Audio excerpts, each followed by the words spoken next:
The lack of interest in the Gunther versus Jey Uso feud boils down to multiple factors, all of which have contributed to a general sense of indifference from the audience. This is not a reflection on the talent of either performer. Both have established themselves as top-tier competitors in WWE, but rather an issue with the way the feud has been built, the storytelling choices, and the audience's perception of what truly matters in today's wrestling landscape. First, there's the issue of credibility and believability. Gunther has been positioned as one of the most dominant champions in recent history, setting records as Intercontinental Champion and consistently putting on show-stealing matches. Jey Uso, on the other hand, has spent the majority of his career as a tag team specialist, only recently stepping into the singles spotlight. While his transition to a solo act has been commendable, it's difficult for fans to suddenly accept him as a legitimate threat to a competitor like Gunther, who has been booked as nearly invincible. This lack of believability creates a disconnect between what WWE wants the audience to feel and what they actually feel when watching the program. Then there's the problem of storytelling fatigue. Jey Uso's entire singles run has been built around his time in the bloodline, his struggles against Roman Reigns, his betrayal, and his attempt to redefine himself outside of his family's shadow have all been compelling elements of his journey. But at a certain point, the story has to evolve beyond that. Right now, Jey is still stuck in the same cycle of trying to prove himself, and when you place him against someone like Gunther, who has no connection to the bloodline saga, it feels forced rather than organic. Fans are not emotionally invested in Jey's struggle against Gunther because it lacks the personal stakes that made his feud with Roman, or even Jimmy Uso, compelling. Gunther, for his part, is also not the ideal opponent for Jey at this moment. His character thrives on hard-hitting, physically brutal matches that emphasize pure wrestling over melodrama. His most successful feuds have been with competitors like Sheamus, Drew McIntyre, and Ilya Dragunov, wrestlers who embody a similar style and intensity. Jey Uso, in contrast, is more of an emotional storyteller in the ring, someone who thrives on drama and high spots rather than technicality and brutality. Their styles simply do not mesh in a way that excites fans. It's not that either is bad, but together they do not create the kind of chemistry that generates buzz or anticipation. Another issue plaguing this feud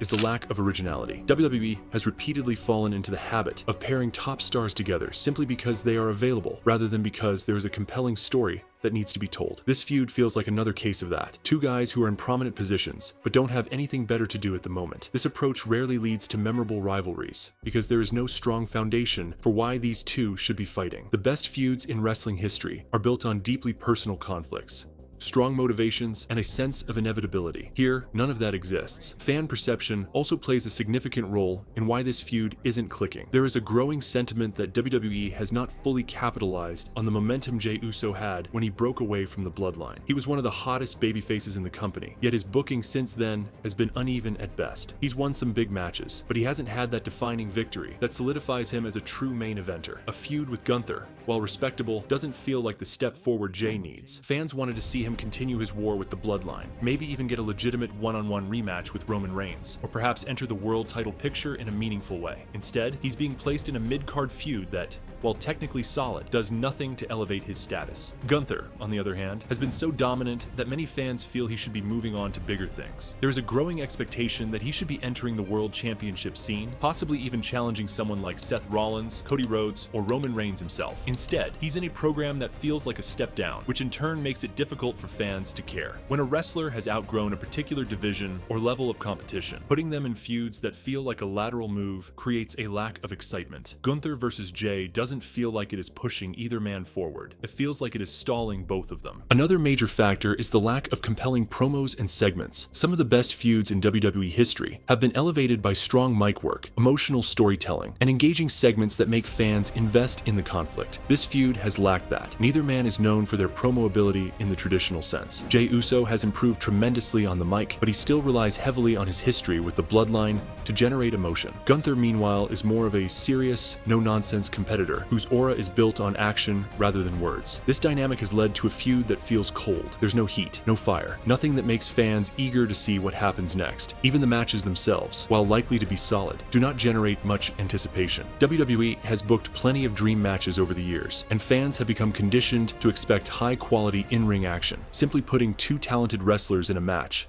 is no longer enough. There needs to be an emotional hook, a reason for fans to care beyond just work rate. Without that, even a great match can feel meaningless. Another critical issue is the timing of the feud. WWE operates on cycles, with certain times of the year being more important than others. Right now, this feud feels like filler content in between bigger events. Fans know that WrestleMania season is approaching, and they are looking ahead to bigger matches and moments. This makes it difficult to invest in a feud like this because it doesn't feel like it will have any lasting consequences. If fans don't believe that a rivalry will lead to anything significant, they won't bother getting emotionally involved. There's also the issue of character consistency. Jey Uso's character arc has been somewhat inconsistent since leaving the bloodline. One moment, he's a beloved underdog. The next, he's trying to prove he can stand on his own. And now, he's in a feud that doesn't connect to either of those stories. Fans need consistency to stay invested. If a character's motivations and trajectory feel unclear, they will lose interest. Gunther, meanwhile, has been a dominant champion for so long that fans are starting to wonder what's next. There's a fine line between dominance and stagnation, and some are starting to feel that Gunther's current run is becoming predictable. WWE has done little to introduce any real threats to him, and that has made his matches feel less exciting. Jey Uso,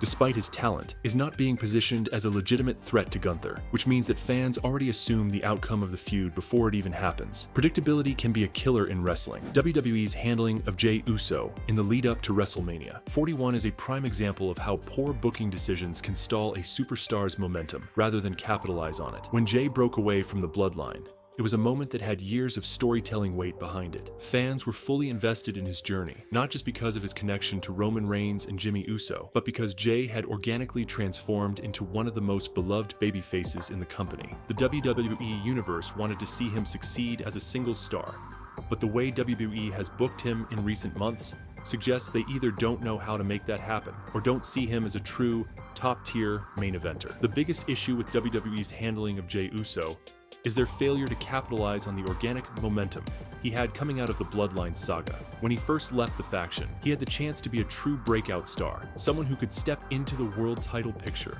and be a credible contender. The fans were behind him in a way that very few superstars ever experience, and yet WWE has wasted that goodwill by placing him in feuds and storylines that feel like afterthoughts. Rather than giving him clear direction and a meaningful path to WrestleMania 41, he has been stuck in a cycle of matches that do nothing to advance his character. One of the biggest mistakes WWE has made is failing to give Jey a clear personal conflict. His feud with Jimmy should have been the emotional backbone of his journey, but WWE mishandled their interactions in a way that made their rivalry feel rushed and ultimately insignificant. When Jey finally got his match against Jimmy, it was not the climactic battle that fans had been hoping for. It was treated like just another match on the card. There was no sense that it was a defining moment in either man's career, and as a result, the audience did not get the emotional payoff they had been waiting for.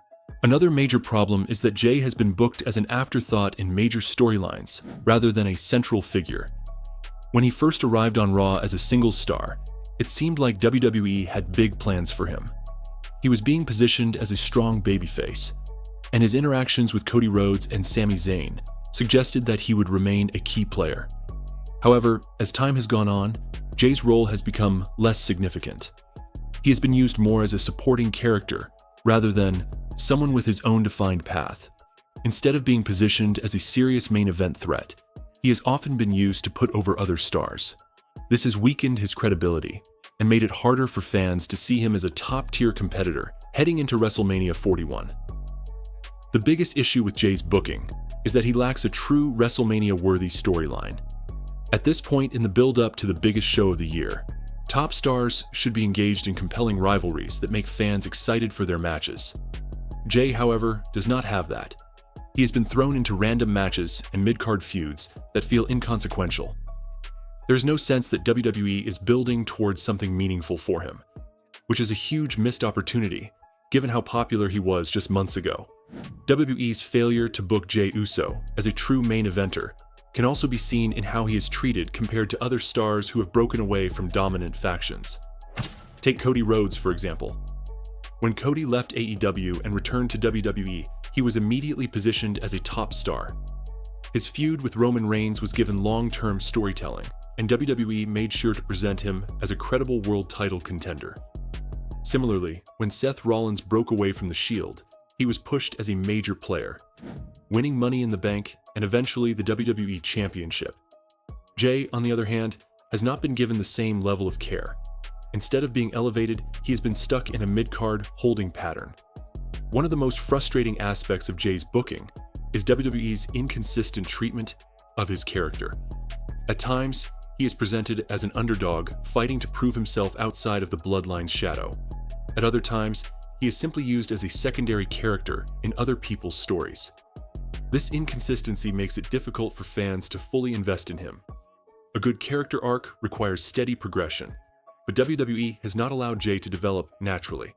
Instead, he has been forced into feuds and matches that do not align with the story they initially told about him breaking free from the bloodline. At the end of the day, a wrestling feud is only as good as the story behind it.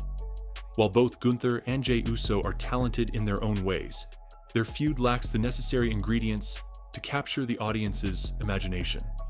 There's no strong personal issue, no compelling promos, no sense of unpredictability, and no feeling that this will have any lasting impact on their careers. Without those elements, it's no surprise that fans are not interested.